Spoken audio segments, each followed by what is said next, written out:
Falar da seleção brasileira hoje contra a Noruega. Eu acho que a seleção brasileira hoje tem que ganhar o jogo.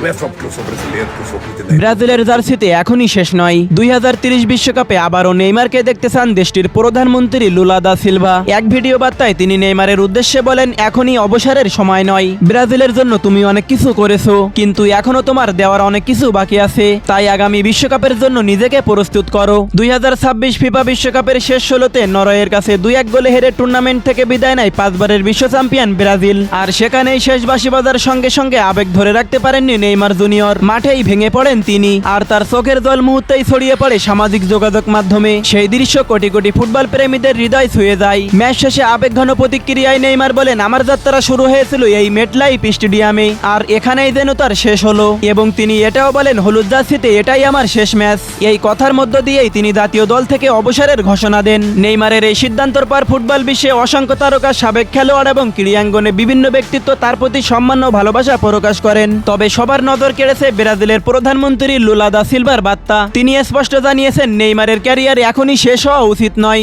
বরং 2030 বিশ্বকাপেও তাকে আবারও ব্রাজিলের হয়ে খেলতে দেখতে চান তিনি। প্রধানমন্ত্রীর এই বক্তব্যের পর নতুন করে আলোচনায় উঠে এসেছে নেইমারের ভবিষ্যৎ। সত্যিই কি তিনি অবসরের সিদ্ধান্ত বদলাবেন? আবার কি দেখা যাবে ব্রাজিলের এই চিরচেনা 10 নম্বর জার্সিতে? ব্রাজিলের হয়ে 130টি ম্যাচে 80টি গোল, 59টি অ্যাসিস্ট করে দেশের ইতিহাসের সর্বোচ্চ গোলদাতা হিসাবে আন্তর্জাতিক ক্যারিয়ারের ইতি টেনেছেন নেইমার। এখন প্রশ্ন একটাই, প্রধানমন্ত্রী লুলা দা সিলভার আহ্বানে সাড়া দিয়ে কি নেইমার আবারও জাতীয় দলে ফিরবেন? আপনার মতামত অবশ্যই কমেন্টে জানাতে ভুলবেন না, এবং এমন সুন্দর সুন্দর খবর পেতে আমাদের চ্যানেলটি সাবস্ক্রাইব করে পাশে থাকা বেল আইকনে একটা ক্লিক করে রাখুন। তো কথা হবে পরের ভিডিওতে, ততক্ষণে সবাই ভালো থাকবেন।